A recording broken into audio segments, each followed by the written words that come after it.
shine, whereas Moses, our teacher, gazed through a clear glass in a spaklaria that shines. So this phrase is used in the Talmud to speak about prophecy. Prophets see somehow not with total clarity. Moses saw more clearly. The prophets see through a dim glass, through an ispaklaria that doesn't convey the image perfectly. Okay, in the Zohar, Shekhinah is the dim glass, the speculum that does not shine on its own. I'm just reading the note here, but rather reflects and transmits the other sirut. Here, she is the medium through which the prophet perceives his spherotic vision. Okay, so that's what he means here. All prophets of the world absorb through a single facet, through two known rungs. There's two sphirot. Those rungs appear through Shekhinah, the mirror that does not shine, as is written, Mar'ah, in a vision. But that word Mar'ah can also mean mirror. So he's interpreting the verse in the book of Numbers that God appears in a vision to mean God appears in a mirror, specifically in the mirror in which all colors appear. We said Shekhinah is the mirror that does not shine, but on the more positive side, she reflects all of the colors of the sphirot. She doesn't reflect her own light. In that sense, she does not shine, but she conveys the light of all the sphirot. And here she conveys the prophetic image, the prophetic vision. Okay, here's a little more.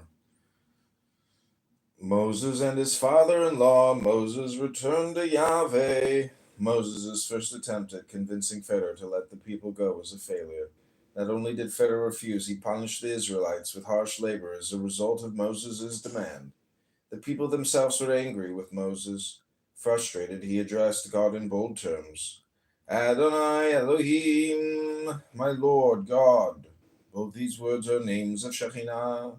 The feminine divine presence, Yahweh, refers to Tiferet, a higher Sephirah. In rabbinic literature, a distinction is made between Elohim and Yahweh, the former indicating the divine attribute of judgment, the latter the attribute of compassion. See Sephirah, Deuteronomy. In the Zohar, Shekhinah, Elohim, executes judgment, and Tiferet is called compassion. The various divine names appearing in these verses stimulate Rabbi Yossi to weave a mystical midrash.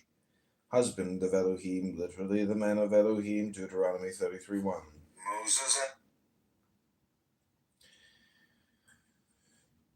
Husband of Elohim, literally the man of Elohim, Deuteronomy 33:1, which for the Zohar means the husband of Shekhinah Elohim. See above, the birth of Moses.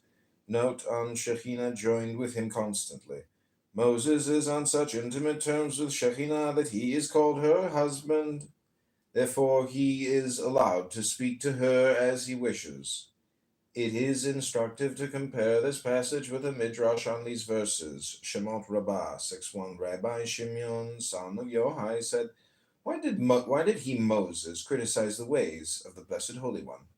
As a result, the attribute of judgment sought to harm Moses, as it is written, Elohim spoke to Moses. However, since the Blessed Holy One saw that he had spoken up because of the suffering of Israel, he continued to deal with him through the attribute of compassion, as it is written, he said to him, I am Yahweh.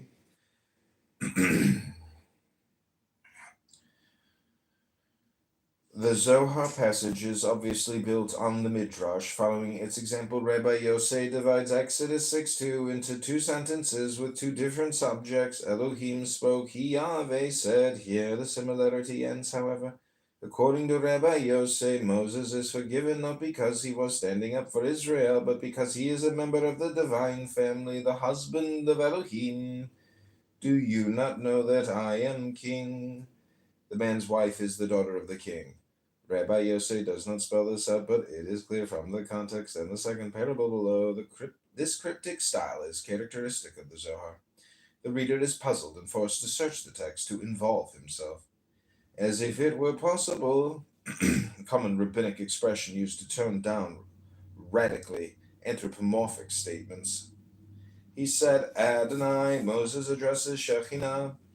Elohim spoke to Moses. Shekhinah begins to answer. The Midrash quoted above.